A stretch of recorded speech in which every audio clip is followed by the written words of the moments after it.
बोल सच्चे दरबार की। मिक्स बाय रवि रोही।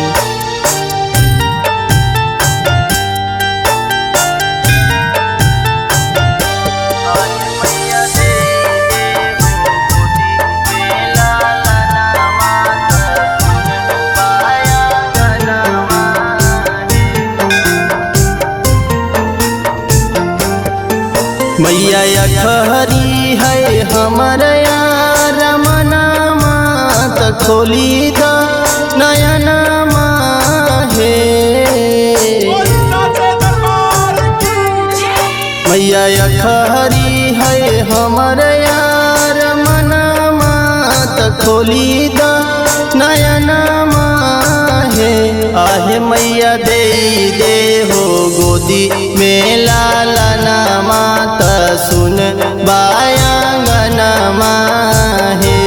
आहे मैया दे दे हो गोदी में लालना माता सुन बायांगनमा हे।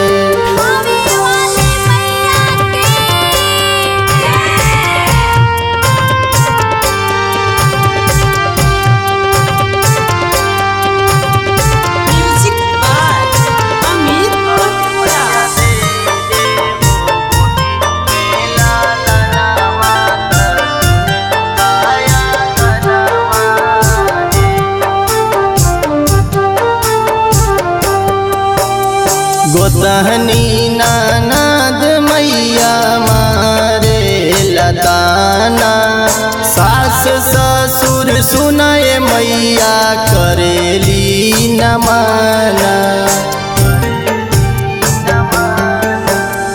गोतहनी ननद मैया मारे लिताना सास ससुर सुनाए मैया करेली न माना। बेटिया से तोरा जदी प्यार हो तो दर्शन साक्षात दे दहे।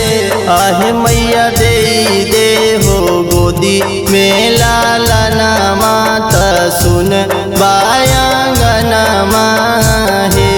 आहे मैया दे दे हो गोदी में लालना माता सुन बायांगनमा हे।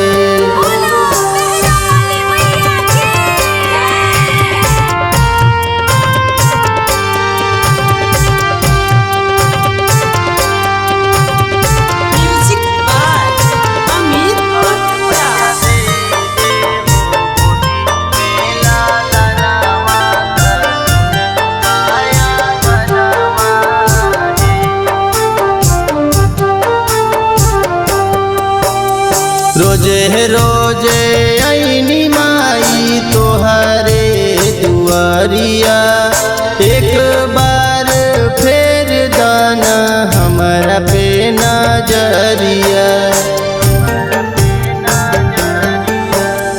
रोजे रोजे ऐनी माई तोहरे दुआरिया एक बार फेर दाना हमरा पे नजरिया।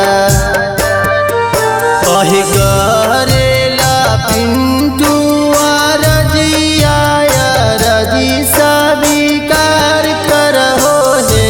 आहे मैया दे दे हो गोदी में लालना माता सुन बायांगनमा हे। आहे मैया दे दे हो गोदी में लालना माता सुन बायांगनमा हे। Akshay recording studio पखरी वार्मा।